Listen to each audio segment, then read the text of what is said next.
You are listening to a True North Eager Beaver Media Podcast.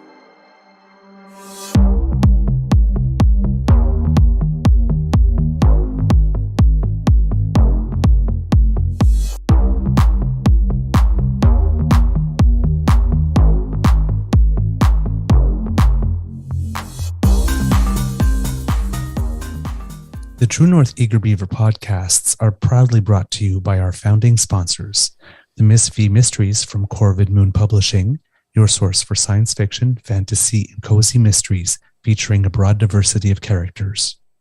CanadianTarot.com, your uniquely Canadian online eclectic tarot community and forum, and the Peppermaster, hot pepper sauces made from fresh farm ingredients to thrill your taste buds and expand your mind.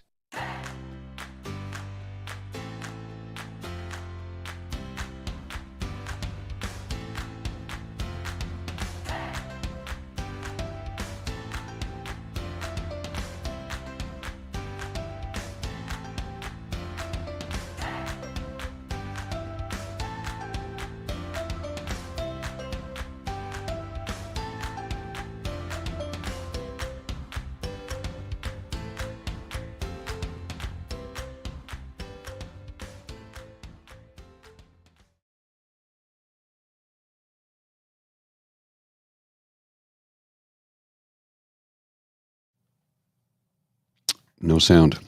Can't hear you, sir.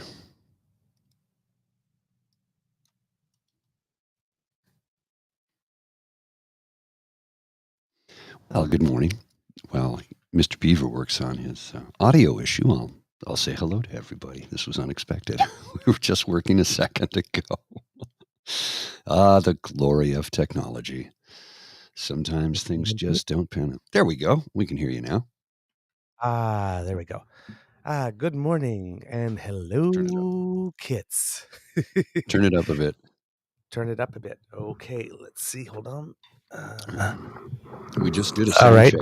Oh, that's too loud. Down a touch. That's too loud. Okay, Let's 1, see. 2. There we go. Yeah, that's good. We can live with that. Hello? It was funny because we just did a sound check not 2 seconds before Really? before I ran the credits, and then all of a sudden everything decided to go sideways at the very last second.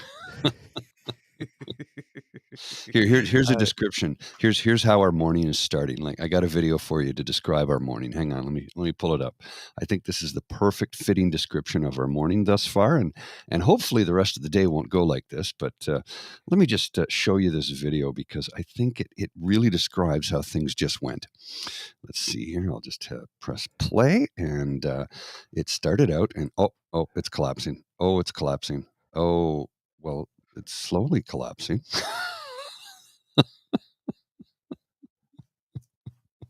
That's how our day has started. Oh my. Oh my. Yeah. I guess that's right.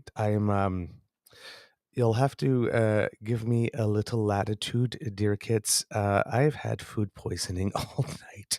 Oh no. Yeah. It woke me up actually around 2 something in the morning. I thought, okay, I just, need to let out a little gas, and turns out that was not gas. So Had to see the porcelain god, did you? oh yes. Bowed down? Yes. Had a very, very personal conversation with Ralph. Well, I'm going to start it off like this. So le morning pour. Fresh hot coffee. Get my day started right. all these. Yes, I'm on standby for the morning pour. Indeed, yes. Thank you, guys.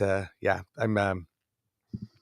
The tummy's a little shaky this morning, and I'm supposed to be going into a workshop where we're going to be doing a whole bunch of movement and jumping around and stuff all day long, which was really not appealing at the moment. I feel like a soda can. I really don't want to be jumping up and down. Ooh, that doesn't sound good at all. It doesn't. Well, It's not. It's not. I'm not at my best. Let's put it that way. Do you have some? I guess I should finish the intro, right? sure. Today, recording day is Wednesday, April 26, 2023, and it is a gray day here at the Ottawa Beaver Lodge. Hi, I'm your host, the Eager Beaver, pronouns he, him, hey, Mr. Beaver, and as always, is with me is my companion, Mr. Grizzly, and right behind me, of course, my supervisor, Alistair McBair, making sure that I'm doing the job right. He runs a very tight ship, but the benefits are good, so lots of cuddles. So, yeah. Thank you to our sponsors, the Peppermaster, the Miss V Mysteries from Corvid Moon Publishing, and CanadianTarot.com. And before we go any further, even though I'm not at my best, how are you feeling, Mr. Grizzly? How's your mental health today? It's a good question, Mr. Beaver. First off, good morning. Now that we've gotten all of our technical stuff out of the way, I'm feeling pretty good this morning, and I don't know why. And I say that because I didn't have the best sleep. I went to bed my usual hour, fell asleep, but I had weird, vivid nightmares that had me waking up tense and in a sweat several times. Yeah, so I don't know.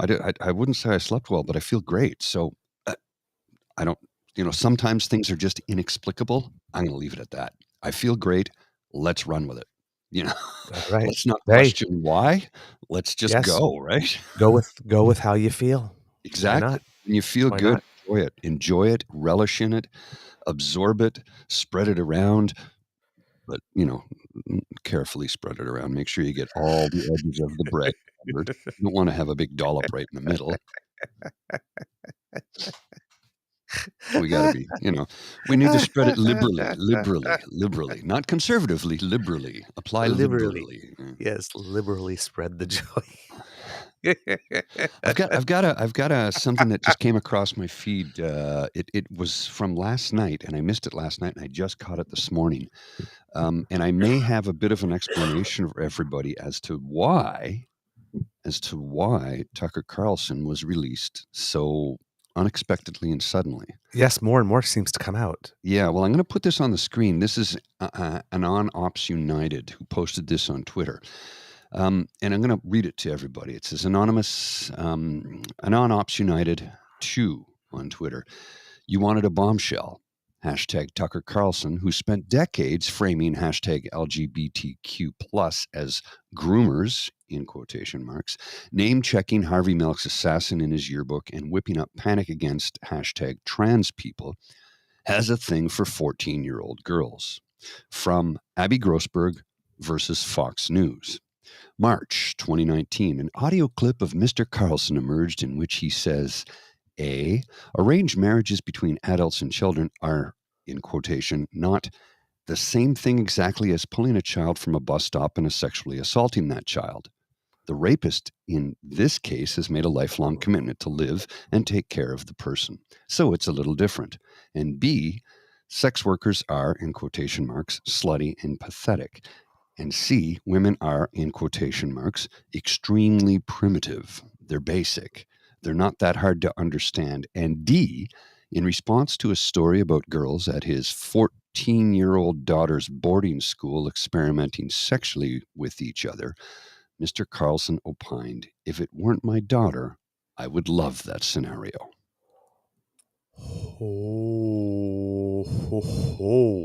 You sick, twisted.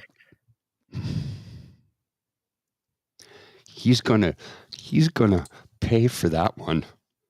Oh boy, is he gonna pay for that one. Let's just say he FO'd and he's really about to FA'd, and now he's really about to FO.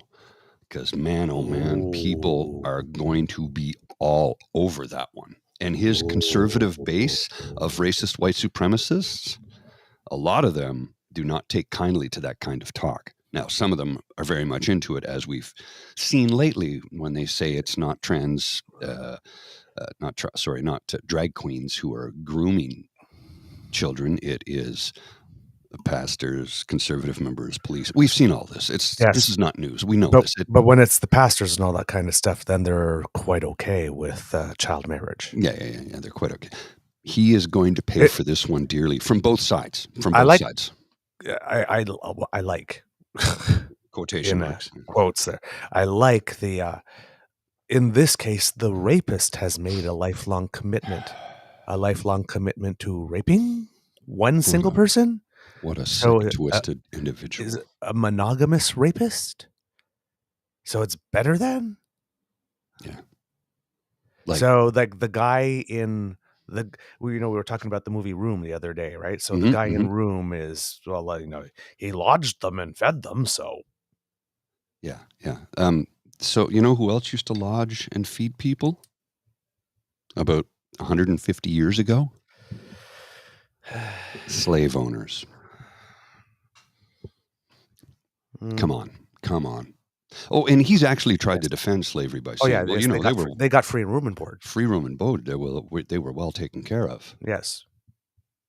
They were allowed to. No, they were owned by another human being. There's nothing in that scenario that's good. Nothing. Not a single thing. Yep. I think they could have probably fended for themselves if they weren't owned by another human being. Okay. You see, what I had heard about the Tucker Carlson thing, it was that one of the reasons that Fox decided that it was well worth it for them to pay $787,500,000 was because there were a whole bunch of other communications involving fucker Gnarlson, in which he disparaged the company. Oh, interesting. Well, it's all coming out in the light. It seems that maybe Tucker thought he might be a little too big for Fox. Mold doesn't grow in the sunshine, does it? Yeah. And I'm just thinking of all the former Fox guys, the O'Reilly and Beck and Gretchen and Megan. Where are they now? Yeah. Well, they're swimming Fox in is pools powerful of on money. its own. Yeah, they're pools of money. I mean, look, the United States has like 380 million, 360 million people. You write a book that 330. You write a book that 5% of the population would want to read. You're going to make money. You're going to make a lot of money. So, yes, I mean, they'll keep on living, but without Fox, none of these people were able to get themselves a platform that was anywhere near as big as they had at their prime and their peak, even though they're still selling books and doing on the conference tour and selling bumper stickers and stuff.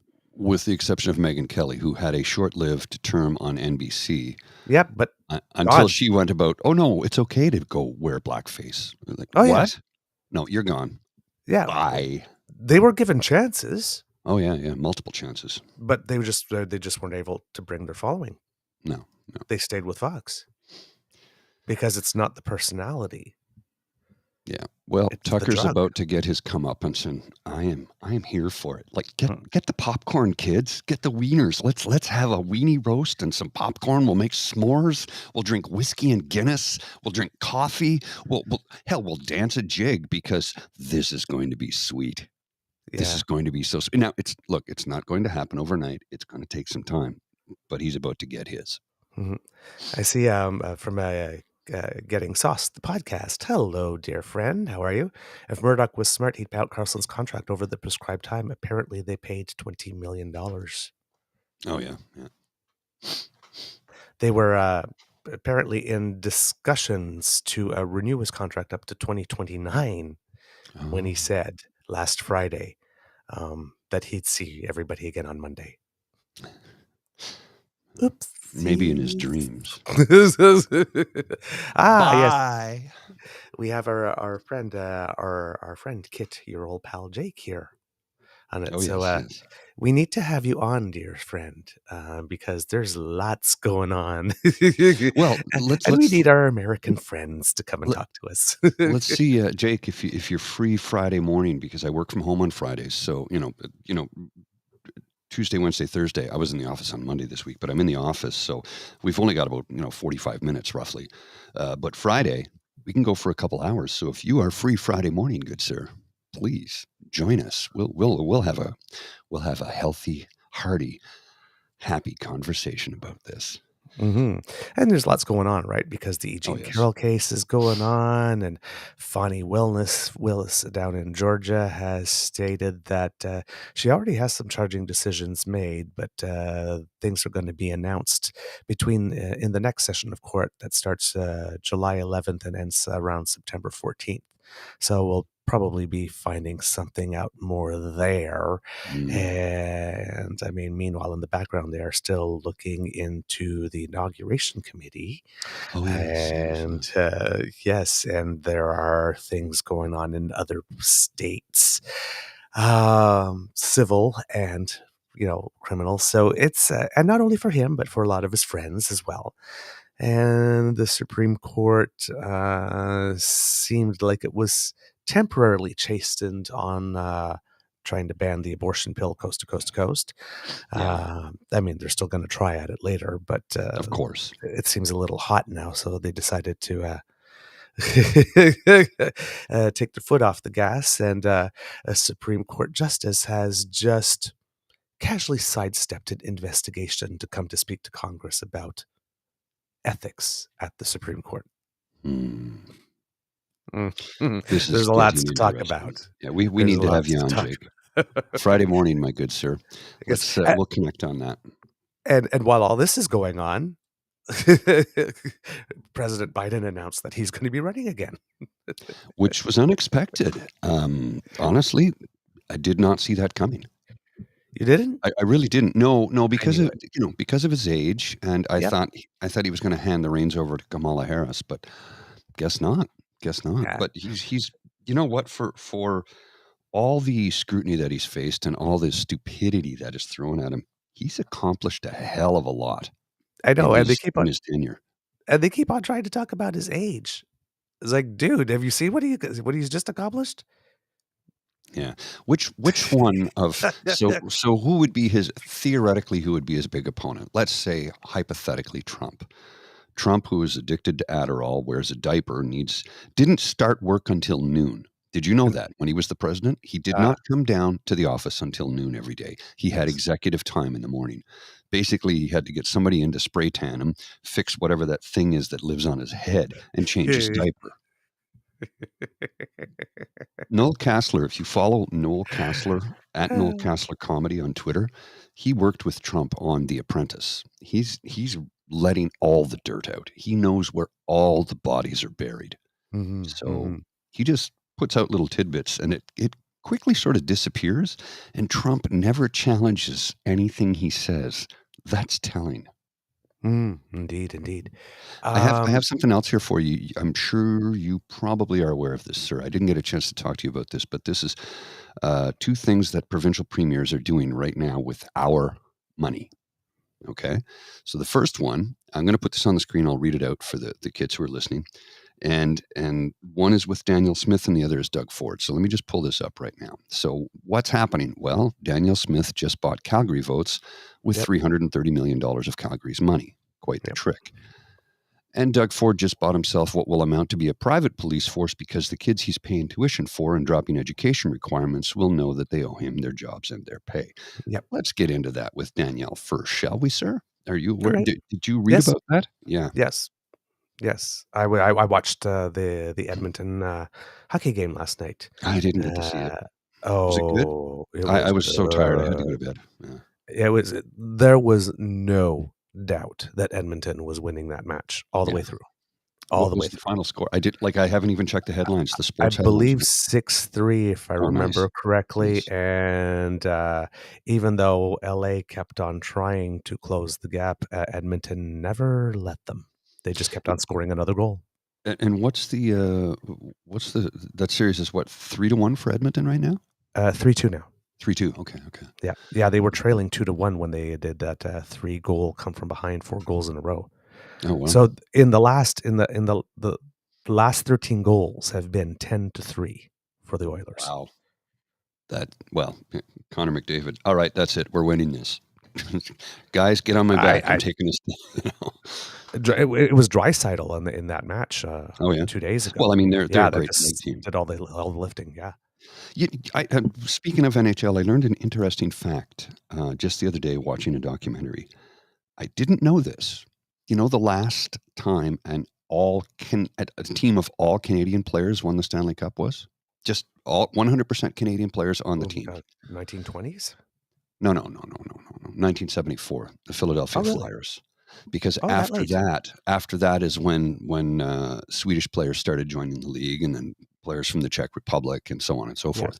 But last time it was a 100% Canadian team. Now, and I don't mean a Canadian franchise. I mean a team of Canadian players. Yeah, I remember the Stastny brothers from the Nordiques. That's right, the Nordiques, the Stastnys. They were the first guys really to come over, and Borje Salming, right? May he rest in peace. The legendary Leaf, who was a force to be reckoned with on the ice. Great hockey player and a solid guy all around. I remember that 77 Leafs team that were they beat the Islanders in overtime and then went on to play Montreal in the semifinals, lost to Montreal. Montreal went on to win the Stanley Cup that year. And that was the closest Toronto had been since 67. It was a 10-year gap. Well, they haven't been to the finals since 1967. 93 was the next time they were close. They were literally 1 goal away from going to the finals. LA beat them. Right. I don't think they've got what it takes with this team to get to the finals, to be honest with you. They might even actually make it out of this round. I don't think they'll make it to the finals. But let's talk about that $330 million that Daniel Smith. Because what was that for? That's for the other Alberta team. Exactly. Calgary. Right. That's for the rink that Mayor Nasheed Nenshi said, we're not spending tax dollars on a for-profit enterprise. We're not doing that. And I'm like, I agree with you, sir. I mean, how are you going to explain to a single mother who's barely making ends meet that we just gave $330 million to a bunch of billionaires so that they can build a new rink where I can never afford to set foot in to watch a game? How do you explain that to a single parent? I say a single mother. Let's say single parent, because there are single fathers out there too. There are. I live right next door to one. There you go. So a single parent, which one income and is trying to raise a child, and probably having, even if you're making six figures, $100,000 today is not what it was 10, 15, 20 years ago. It's middle class today. It's not upper middle class. It's middle class. And it's just like the line in Ottawa, again, is 87,000. So that's only a difference of $13,000 from 100 to, you know what I mean? So 100,000, yes, it is a comfortable living. But if you have a child and a mortgage, you're making ends meet. Yep. Right? So now you're going to tell somebody who's just making ends meet, we're giving all this money to a bunch of wealthy billionaires so that they can have a new house for their little toy that they play with. It's a new dollhouse. It's effectively what it is. Here's a dollhouse for your toys. Because to these billionaires, a hockey team is just a toy to them. It's just a plaything. I think they're calling it some type of, don't remember the word they used, but a center. So not just a skating rink. There's going to be an additional rink there, community rink, and I guess that would be a practice or warm-up rink for the teams and stuff. And there might be a couple of other things. Maybe it'll be able to convert as an exposition center. I'm not sure. It didn't just sound like arena. Well, it's not just another name for it. Yeah, well, all of them today will have like convention hall space. They'll have a hotel. It's like what they did here in Ottawa with Lansdowne Park. There's a retail outlet, a retail element, a food and beverage element, a theater element, a concert hall element, residential element. You have to build all of that in. That is the model for building sports venues in North America now. Build it where it's easy for people to get to. Build it where it has a million other amenities. So after the game lets out, you stick around. Because look, the rink here in Canada, it's a nice rink. I've been there hundreds of times. I've seen concerts, I've seen shows, I've seen many, many hockey games. But when the game is ended, you might go downstairs and have a beer, Or Yeah. you might just pack up and get the hell out of there because you're 45 minutes from anywhere. Yeah. Because you're out in the middle of a farmer's field. It was Yeah. a farmer's field at one point. Yeah. So yeah, that's what they're looking at doing in Calgary. And I get it. It makes sense. But why are we spending taxpayer dollars on a private for-profit enterprise? Just like Yeah. Dougie Ford does here with private for-profit healthcare. Yeah. Well, we're spending a lot of money because the city of Calgary is putting in about 300 million, but the province and the feds are putting in over 500 million each as well. So 1.5 billion? So maybe around 1.4 maybe? 1.4 billion, sorry, 1.4. Yep. My math wasn't mathing there. $1.4 billion to build a for-profit. No, I'm not cool with that. I'm not cool with it. Well, we'll generate jobs. You'll generate a ton of construction jobs for about a year or two. And then service industry jobs that are temporary. And not temporary, but partial. Partial, that's right, because you don't work 40 hours a week when you're serving drinks at a rink because the rink is not running 24/7. Nor 365 days. That's right. There are 2 arenas in North America that are booked year-round and are closed 2 days a year. Do you know which rinks they are? Madison Square Garden, I would guess. That's the first one, yes, and that's an easy one. That is the busiest. It's the busiest venue on earth. It's 1 day a year it's not booked. You know what day that is? Christmas Day? Yeah, that's the 1 day a year it's not booked. It's the 1 day a year it's actually closed. 1 day a year. The other one, Los Angeles, where the Kings play. The Staples Center? Yes. Ah. Yeah. That is booked 364 days a year. It's only closed on Christmas Day. That's it. My guess would have been my guess for LA would have been the Dorothy Chandler Pavilion where they host the Oscars, but it's not. The Staples Center makes more sense. Right, because you can have, basketball, hockey, dirt bike. There's just so much more you can do with it. Yeah. And you got to remember where the Staples Center is in downtown LA. Like it's right, it's in a big hub of things. So you can pour outside and then go to the pub, go to the, there's a ton of things to do. So this is the new thing. It's an entertainment complex. Right. Now let's discuss Dougie Ford and what he's done with tuition for police college. He's doing something similar that, the tuition thing is not bad. It's the rest. I agree with the tuition thing. I completely agree with it. It's $15,450 for a 3-month course. Holy crap. That's expensive. Well, you know what? We should be funding that. Now, the concern here is that they're waiving the post-secondary education requirement to become a police officer. And I'm split on this one, right? I'm split on this one. I think it's important that we have people with post-secondary education in those positions. However, if you're just a kid from meager means and you would like to work in law enforcement, you would like to make a difference in your community, but you can't afford to go to university and then police college. Well, that look $15,000. I can't afford that either. So now you have the opportunity to become a peace officer. You see where I'm going? It's like we're giving opportunities to people who wouldn't otherwise have them. But at the same token, I'd like to see their education. Maybe we could write a contract where within the first 5 years, okay, so we're going to pay for your tuition at police college. You'll get a job as a police officer. And within you have a 5-year contract. And at the end of that 5-year contract, you need to increase your education in order to be rehired, kind of like remustered in the military, right? You got a 5-year contract in the military. At the end of that 5-year contract, you remuster, you go back for trades training or officer cadet, whatever the case may be. I think that would be the pathway to do it. Now, Doug, if somebody says, well, what do you expect from a high school dropout? He didn't drop out of high school. And I get upset with people when they say that. Look, I can't stand the man. I can't stand him, but he graduated high school. He dropped out of college. There's a difference. And the difference is important. I think we need to pay attention to that. And I think giving young people in the province of Ontario an opportunity to pursue a career that they maybe have always wanted to do, but couldn't otherwise because of the financial barricades, waiving the tuition, I think is a good thing. I don't know how I feel about, like I said, the no post-secondary education requirement. Did you know with the OPP, you only need grade 12 or equivalency to join the OPP? It's been like that for decades. Mm-hmm. The Ontario Provincial Police, for those of you who are in different parts of the country and didn't know what the OPP was, I'm not talking about naughty by nature. Yeah, you know me. Down with OPP. Yeah, you know me.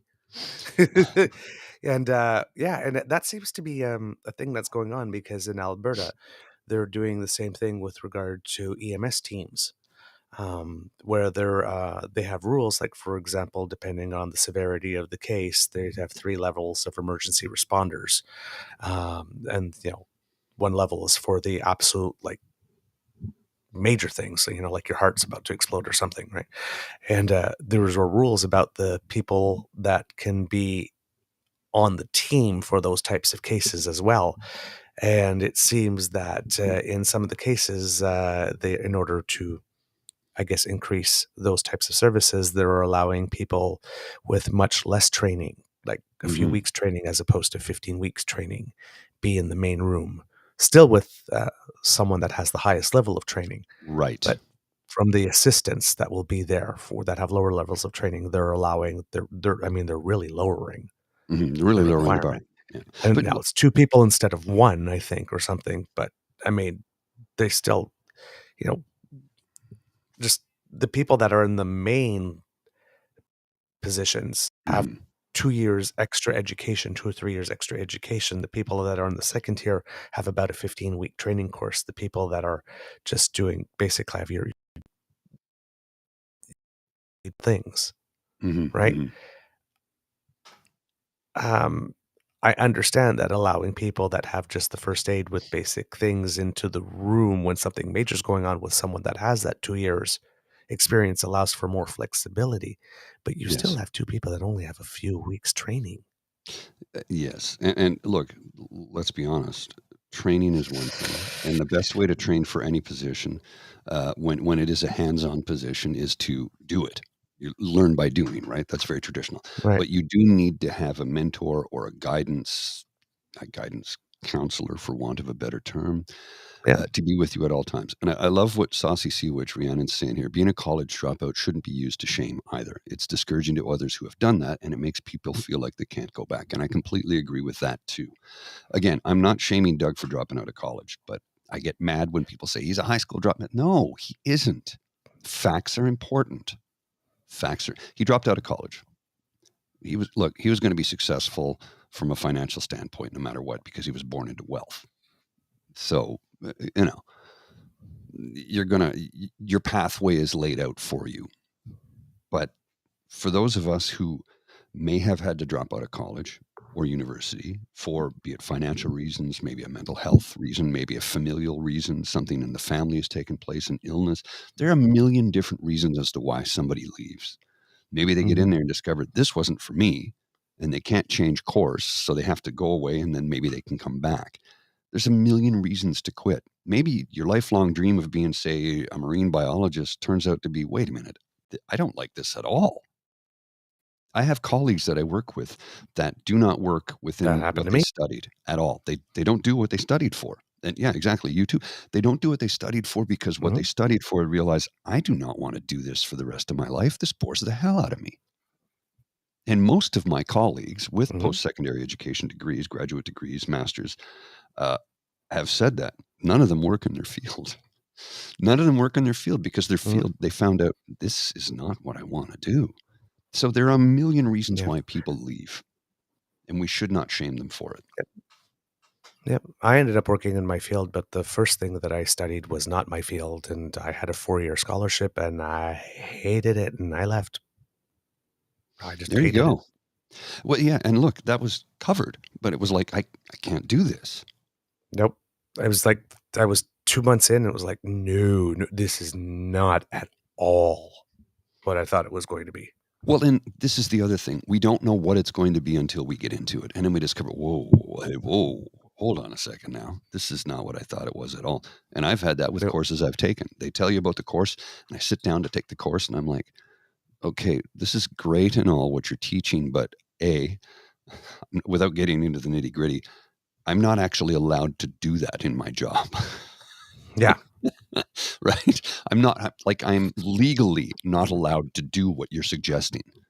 Yeah. So this course is a waste of time for me. Right. Indeed. Even though it is education, it's like I can't use this in my life in any way, shape, or form. So yeah. Yeah. Mr. Grizzly, I can't send you anything from where you are. Would you bring up this Twitter feed Sure. Just give me a second here. and put it up? Yeah, hang on. Just put up what their profile is. And while you're doing that, the kits are there. I'm seeing that I'm not the only one that is not feeling well. Some of the kits have little ones that are not at their best. So I'm sending some healing energy their way. And it Is seems this what you're referring to, good sir? This right here? Yes. Look at the description. Something is no longer there.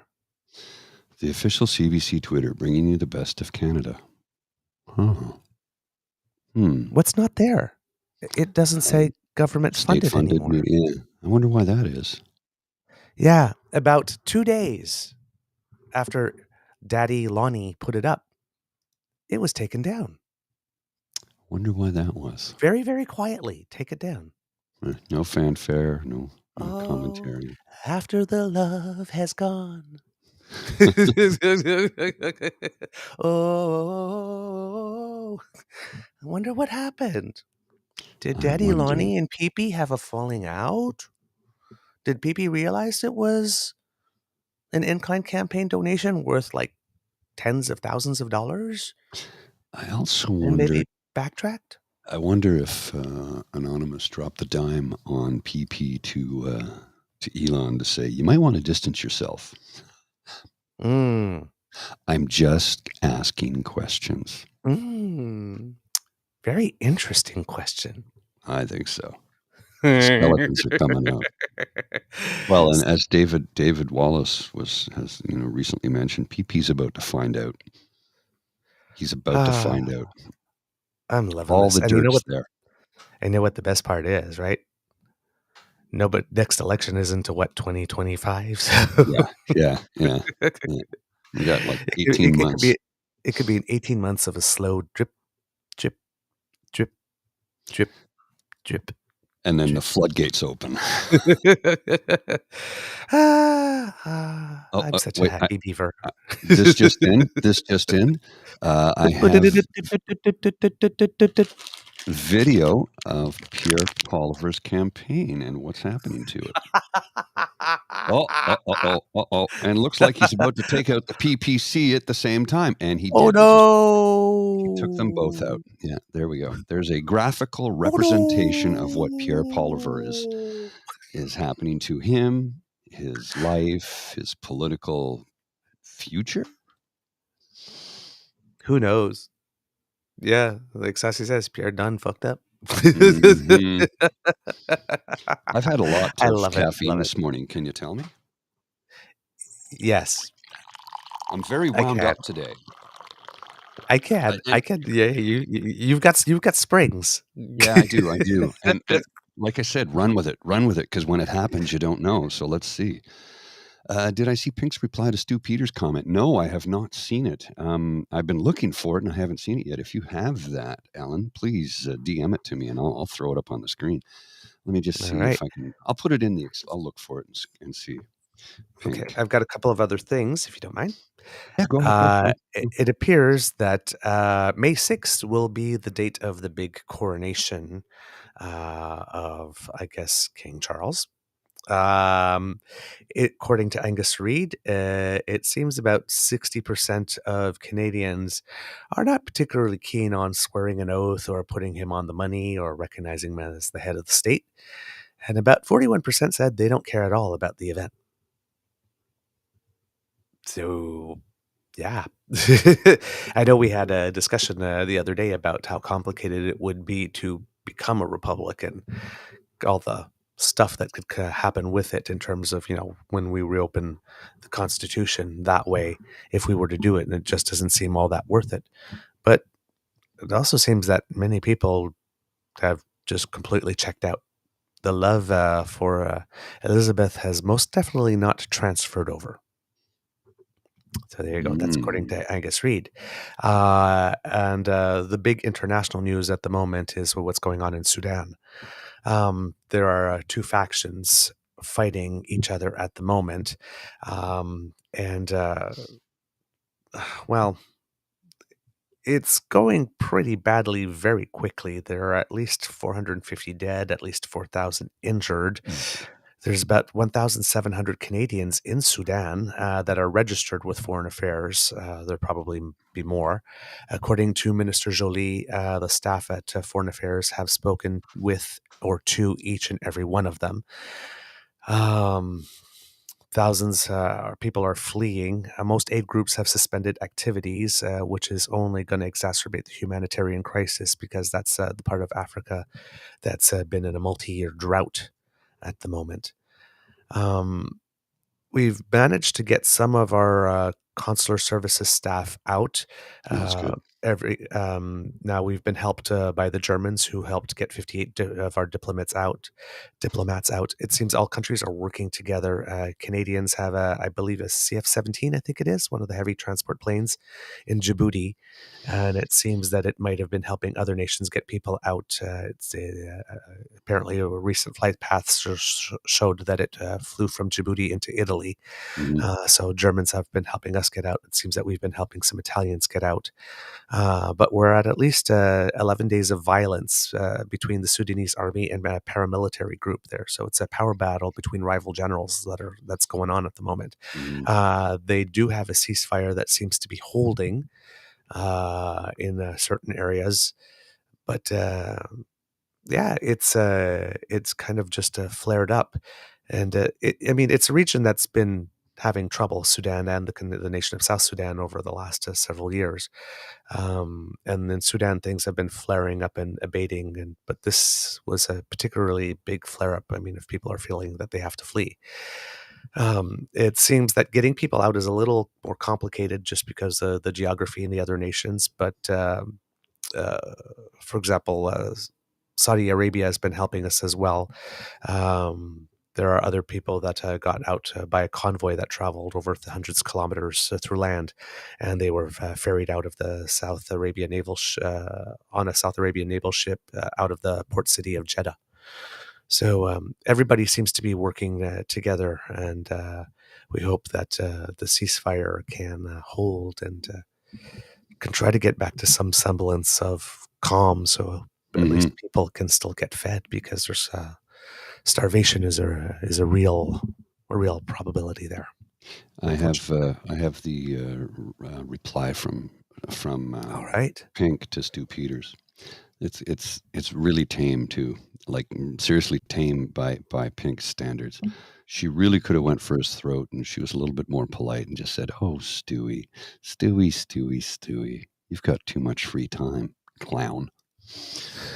She was very kind to him. She was very because kind. that's who she is, right? But oh boy, Yes, he's done stepped in it. kill him with kindness. Kill him with kindness. Indeed, this I did not know this. South Oh, you Sudan didn't know this? became a country. No, South Sudan became a country in 2011. Yes. Youngest country in the world at present. I did not know that. Yeah. Yep. Wow. Yep. Well, they've got a lot of issues It there. basically got its independence as a country, and then basically war started the next day almost. Unfortunately. Ah, man. So yeah, we hope for better things there. I see a tweet from Michelle Ferrari. Ferrari, isn't it? Yeah, I guess that's how it's pronounced, right? She's a member of parliament. She's the one that keeps on getting pictures in her bath. That's from in the bathtub. From Peterborough, yeah. Yeah. Peterborough, Kent. And here's her tweet. Conservatives are the only ones fighting for equal access to quality, affordable childcare for all Canadian families. Okay, that's just a blatant lie. That's a lie. They voted against $10 daycare. It's a complete bullshit lie. They want you to have a tiny little tax credit that'll cover like $400 a year or something like that, but they want everybody to have it. Yes, so the people who can afford the expensive childcare should have it too. No, No, that's giving a tax break to even to somebody who doesn't have much money. $400 a year is not as good as $10 a day daycare. Right. Because that $400 is not going to go far. Right. It's not even going to cover a month worth of childcare. But that's the point, right? Right? Because at $10 a day, that's what 20 days. That's $200 a month on average. Yep. What a way to make a national program useless, then. Just right? A blatant, bald face, in your face lie. She needs to be called out for that because it's bullshit. Well, I mean, she does have a habit of that, right? Oh yeah, her drunk in her bathtub, sipping on box wine. There you go. $400 doesn't cover a week for most places, and that's true. Yes. I think my sister and brother-in-law, when they had brother-in-law, they had 3 kids in childcare at one point. That was like more than I earn in a month. Is what they were spending on daycare. That's a lot of money, and it was still cheaper for them to do that than to say have one of them stay home. Right? Then they had a nanny to help once the kids were out of childcare. So and a live-in nanny, and that's expensive. So it's just complicated, man. I don't have a solution. I just have a million questions, and all I want to do is drink my coffee and get to work. We got to wrap.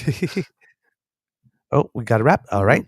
The last thing I was going to mention is I don't know if anybody from the Liberal government was listening to our show, but there has been a decided change in tone in the manner in which Mona Fortier has been speaking about public servants yesterday. Really?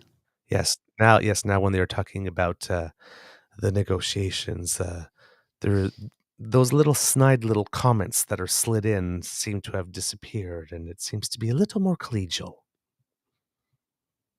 I just noticed that. My ears she was speaking yesterday. Okay, they didn't permanently take her off the file because she's still commenting, because that's what I thought maybe had happened since Miss Freeland had, come in to bat clean up a little bit. But no, she's still making the comments and she's still there. So she hasn't been taken off the file. But yes, the snide little comments have magically disappeared. So let's see what happens there. Maybe somebody somewhere paid attention. Who knows? Well, who knows? But the Liberal government really doesn't want to invoke any back-to-work legislation. So taking the usual tack of keeping on portraying the other side as not willing one to show up or not willing to do the hard work, it's probably not going to work for you in that case. Well, and let's get back to we really do have to wrap. I'm pushing it a bit here, but you made the comment on James's show the other night before I joined about how the childcare benefit is already being reflected in women going back to work. What was it prior to the program? 67.5 or something. And now we're at 89. It's over 80%. Yeah. 87. 87. Yeah. So, I mean, it's paying off already. Oh, yeah, absolutely. 2 years. Like crazy. Within 2 years. That's all it took. Yeah. Women participation in the labor force. Just up by that much already. Wild. Yeah. Yeah, exactly. I mean, it's probably a third increase from what it was before it started. So think about that. It puts back more into the economy than it ever takes out. And they prove that in Quebec. And it's like all the numbers are there to prove it and back it up. And they've been doing it for 25 years. Yeah. And for whatever proportion of that is single parents, that's those kids being so much more better off. Well, imagine that, along with the fact that if it's a single parent, the child is now, that's a baby goat. The child is now taken care of on a daily basis. And the parent, single parent or otherwise, no longer has to sweat, how am I going to pay for it this month? Because it's now and all the additional it's a budget item. It's $200 a month. Right. And all the additional money that used to go to daycare is now money that can be spent on the child. That's right. Wow. Fancy that. Imagine that. Oh, and guess that money being spent on the child, where does that go? Right back into the economy. The local economy. Yeah. Exactly. Okay. Yeah. Let's wrap. All right, I'm kids. going to be late. That's the end of this episode of the Daily Beaver. We hope you enjoy this. I'm going to speed through this to help you. So we hope that you love listening to this because we enjoyed making this for you. If you love to listen to us, please go to any Beaver Grizzly platform and to tell your friends about us because we love your word of mouth, because democracy is something that you do. Grab a pen, grab a paper, Write to the people that need to hear your voice. Let them know that you are upset. Let them know that you demand better. If you want to write to us, our Facebook is the True North Eager Beaver. Our Twitter is at True Eager, and our email is truenortheagerbeaver@gmail.com. If you want to support us, our coffee page, ko-fi.com/eagerbeaver, all in one word, lowercase letters. Please be generous, especially if you are on Apple Podcasts and giving us stars and reviews. We really love it. Thank you very much. We appreciate everything. And thank the gift of your attention as always. From the Ottawa Beaver Lodge, this is your Eager Beaver saying, it can be a tough world out there, dear kids. So please be kind to and gentle with yourselves. And Mohan and Kitsadeka, please say hello to Mateo. I see that he commanded the station today, so that you're listening on your phones. Please say hello to Kit Mateo for us. Mr. Grizzly, words of wisdom, please.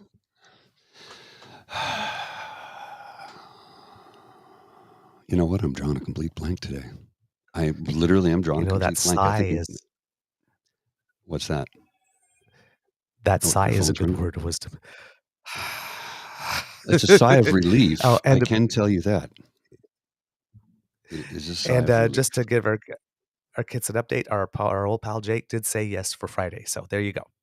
All right, I'll reach out to you later. We exchanged digits last night, so I'll be in touch with him. All right. All right, kids. Have a good day. See you later. Bye.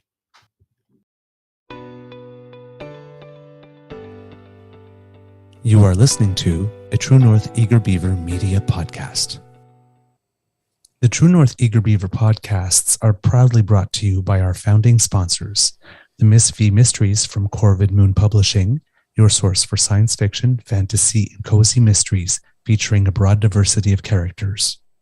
CanadianTarot.com, your uniquely Canadian online eclectic tarot community and forum, and The Pepper Master, hot pepper sauces made from fresh farm ingredients to thrill your taste buds and expand your mind.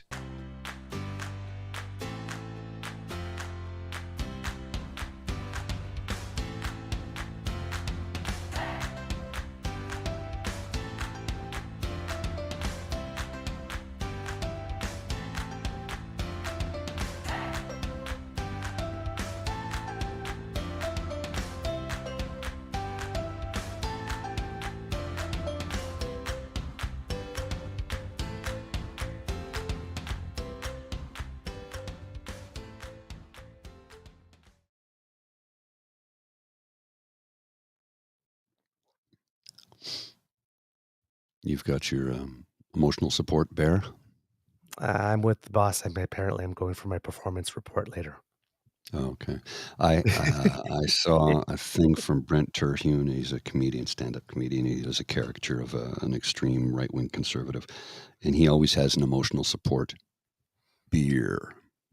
Ooh. You have an emotional support bear?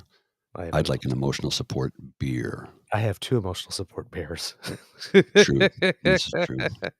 See ya. See ya. Bye, Mateo. Have fun.